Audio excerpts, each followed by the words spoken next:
Okay, thanks Michael for the introduction, and that's correct. Both of us, Heinz and myself, we will share this talk actually, and we are both application and product specialists for the DFS located in the application lab, Thermo application lab in Bremen. So we are mainly doing POPs analysis, and actually if you came for a demo on the DFS, you would probably meet one of us. But we are also giving trainings courses and develop the instrument further. Both of us have been involved in the final stages of the development of the DFS. And we also do some development work on software and on application. And I just wanted to give you a brief introduction overview of some recent work that we have been doing. Okay, a little overview. Let's see if I do this correctly. No, yes. Okay, so short overview. Let me see. It's a beam. That is actually my part here. I will be speaking to you about our new quantification software. That is actually what you can also see on this roll-up poster here, or in this brochure, which you find on the table over there. And actually on the back of this brochure, you also have the link to our POPs web page, where you can get all relevant information from and also get in contact with us. So the second part, Heinz will take over here, is about TCZC. TCZC, the T is actually what we added to it. The basic CZC was invented by, well, a number of people that are quite well known: Don Pedersen, Wayman Turner, Andreas Jodin, and Jeff Faucon. And it's basically consisting of combining the most sensitive GC method, which is GC times GC, for the effect that we have been seeing before explained by Jana Hayaslova, the compression of the peak, with the most sensitive method for dioxin analysis, which is high resolution. So we show you some developments on this technique that we have been carrying out.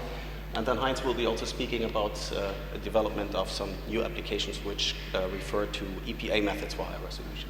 And we will finish with speaking some short words about our website, where you can find some additional information.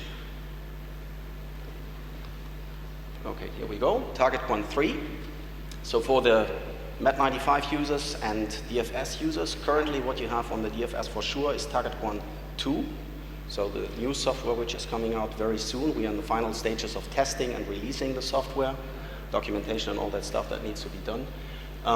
You're using Target 1.2, and the MET95 users are using OneDesk. I will also say some words how you could be using this new software which is going to come out. This was actually my main project over the course of the last year and still this year now. So that means I have been defining many of the applications, which we also took were suggestions from our users, complaints as well. And then we defined features together, mainly with Frank Theobald and myself. We defined the features which we gave to the programmer. What is also new for Target 1.3 is that we can now also handle MS data. So we could always use MS data, which means low resolution MS data, and high resolution MS data from our Thermo instruments, but now we can also work with triple quadrupole data, MS data. So here we have the three instruments: DFS, triple quadrupole, and ISQ, the single quadrupole.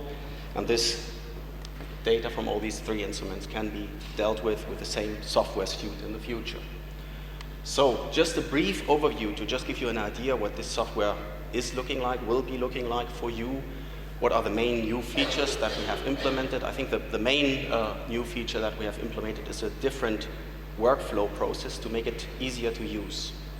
So ease of use is actually the word that comes up here twice, and we've actually integrated the software more. We've integrated some parts which were separated before into one software suite, and we are dealing with the data in another way. The batch processing of data is much more comfortable now. And also the file structure is a little bit different now, and many minor features which I don't want to explain all here. Actually, the idea of this presentation is also that afterwards, I don't know if we need to skip the coffee break, but if we have a coffee break, you can ask us questions about what we are presenting here. This is basically the idea for this.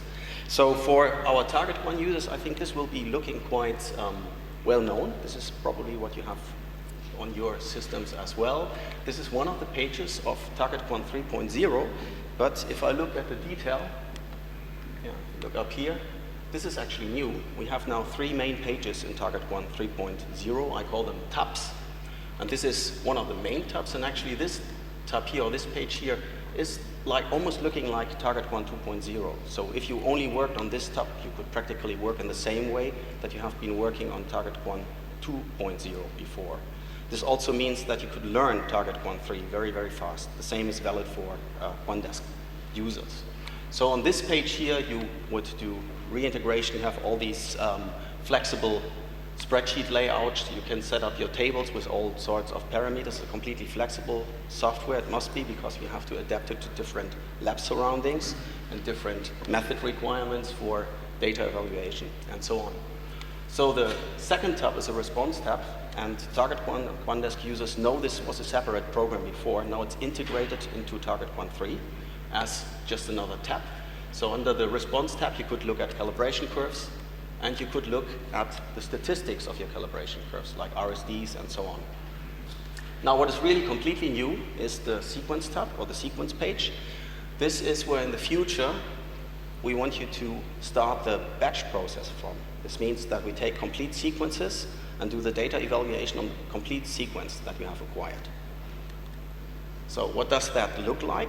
Just like before, you would acquire the data first under Excalibur. This could be any type of sequence. I've taken a shorter one now. This is a 4 calibration solution sequence, just 4 calibration data points, 1 sample, but this could be anything. For testing, I did 100 samples and so on. So this is just to give an example. You would actually upload the complete Excalibur sequence into TargetQuant 3.0. This is what I have been doing here. So here we see the header of this sequence page, and here you see the name now of the TargetQuant sequence, because this is actually what you do for the batch processing.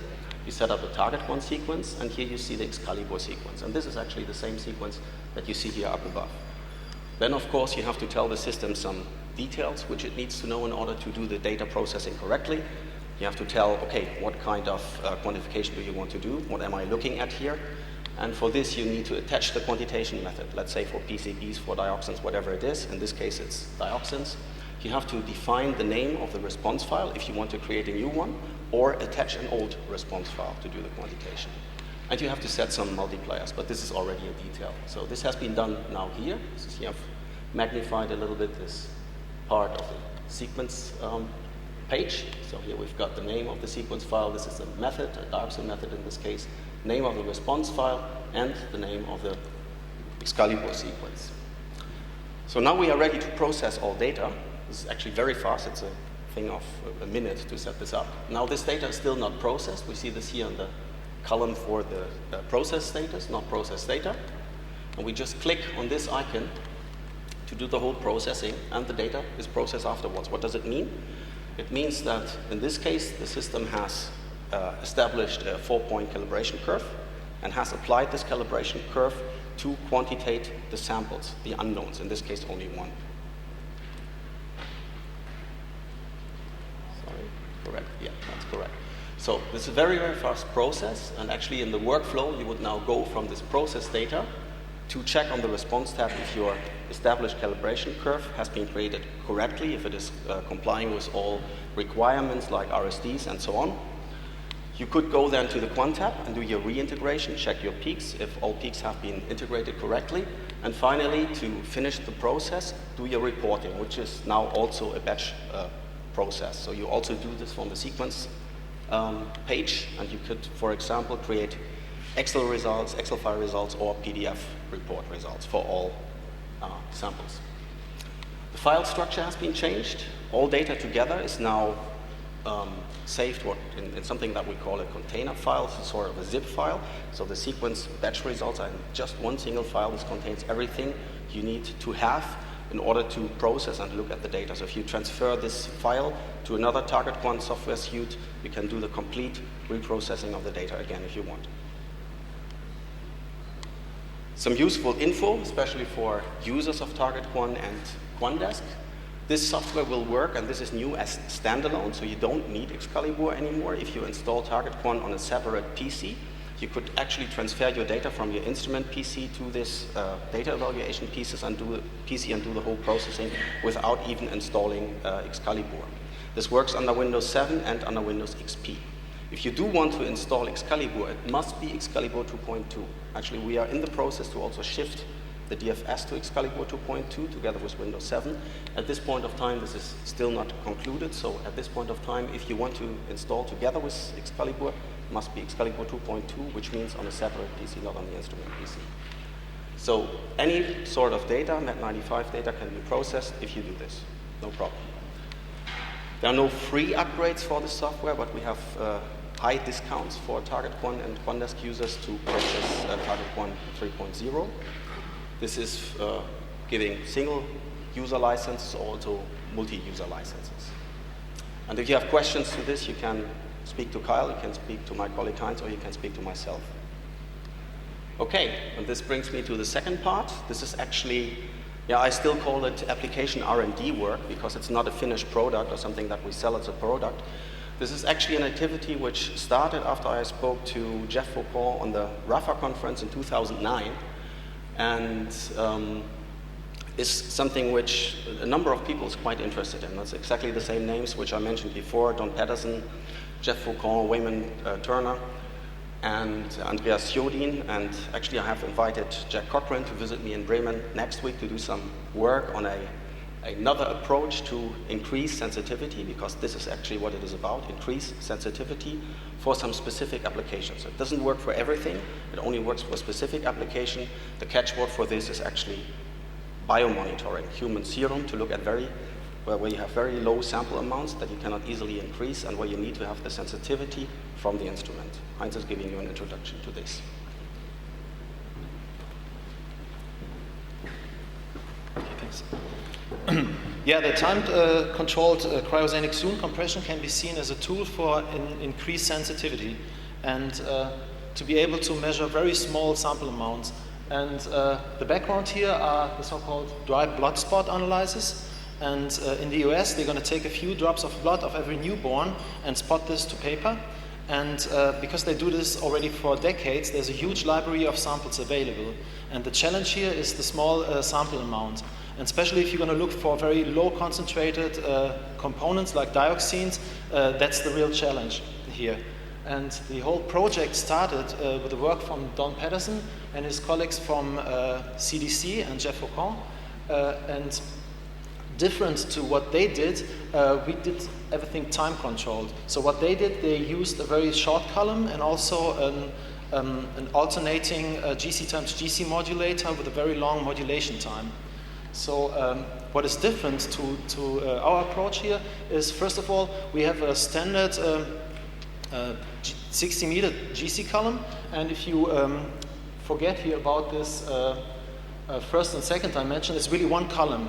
And the only difference to a standard setup is that we're going to position a cryojet, is it this one? Yeah, this cryojet here at the end of the analytical column, approximately 4 meters ahead of the mass spec. Okay, so and this jet here is connected via a switching valve to a liquid CO2 tank. And what we can do,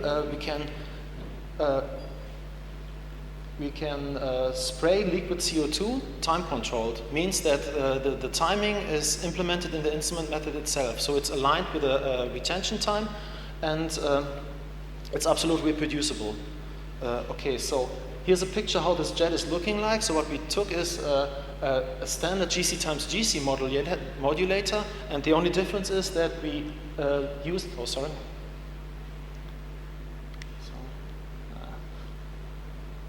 that we use only one jet here on that side, what you can see here, and it's spraying liquid CO2 and cools down this tiny part of column. So how does the whole thing look like for the chromatogram? So whenever the jet is off, you get exactly what you expect. You're going to get your peak at the normal retention time, and also the peak shape looks exactly what you expect. So, but if you are interested in some special analytes here, we're gonna switch the jet on shortly before the analyte reaches the jet here. And then the analyte will, because this part here is cooled down, the analyte will be trapped at the inner wall of the column. Means that the helium flow is not blocked at all. So all following components have the exact retention time like on a normal system. So once the complete analyte here is trapped, we're gonna re-inject it to the second dimension here simply by switching the jet off. And what you get is a very narrow peak in the end here. And the reason is that because you trapped the whole analyte and the peak width is very small, and therefore the peak height becomes very high, and also the signal to noise increases dramatically. And if you put it to extreme here on the first dimension, if you have a very low concentration in analyte, which got lost in the baseline because of peak widening over the time, you can refocus this and make it visible again here. Okay, so the nice thing of this method is that it is time controlled, and you can really pick some components what you're interested in. Here we see a tick of a standard GC and dioxine for rain run, and you can choose some components here and set up a method to cryofocus that, and at the result you see that those components what you picked here are cryofocused, and all the rest is exactly the same as it was before.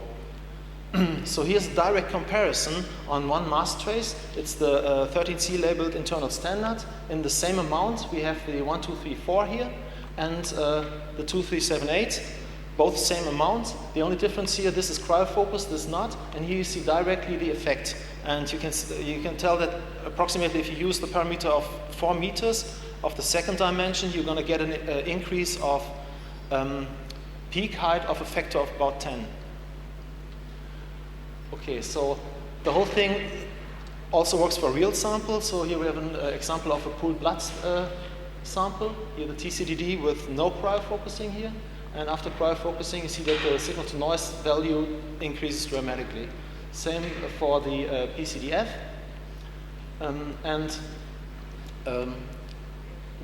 From here, okay, so what's next? So next will be that Benjamin Lom, here, he will come to Bremen. He's a PhD student from Jeff's group, and he will do some work with this, using this system for blood spots, and me and Dirk, we're going to support him on the instrumentation side. Okay, that was the part more for the CZZ, and now I come to something completely different. That was also a project to implement the EPA method 1699 and 1698 on the DFS. And what are those methods? We have the 1698 is a method for steroids and hormones using a high-resolution GC, high-resolution MS, and the EPA 1699 is a method for pesticides in environmental samples. This only gives you a short overview about the components which are covered by the 1698. You don't have to read them all, but those components here are the native ones. And here on the right side you see the internal standards, which are mainly Deutero labeled here. And from the ratio between the natives and the internal standard, you see that it is partly isotope dilution and internal standard quantitation. The same for the 1699 here. We once again have here the natives, internal standards, and we have organochloro pesticides and organophosphor pesticides.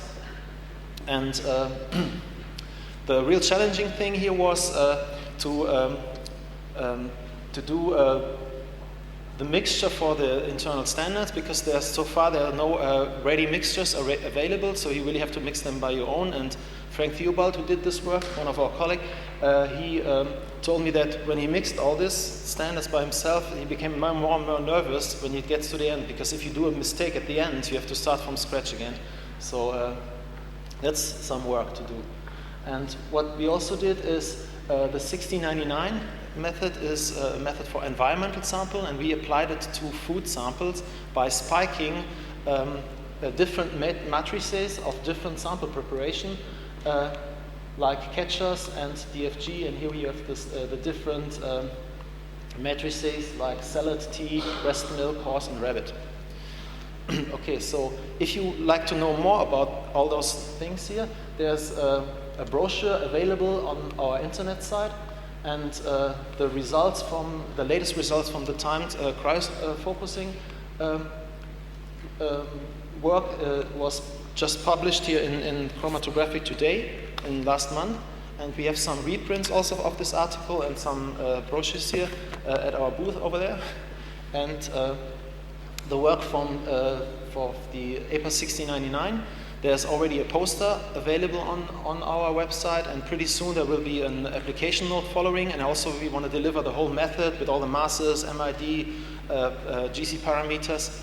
so that you also can use this. Finally, I just want to show our website here. This is how it's looking like. And if you go down to this menu here, you have access to download the PDFs. For example, here, this paper. And I think you don't have to register, so it's open, so you just can go on this website and download this. And there are some other events this year, and here's a list of where you at least meet one of us from our team on all those next meetings. And with that, I would like to finish. Okay.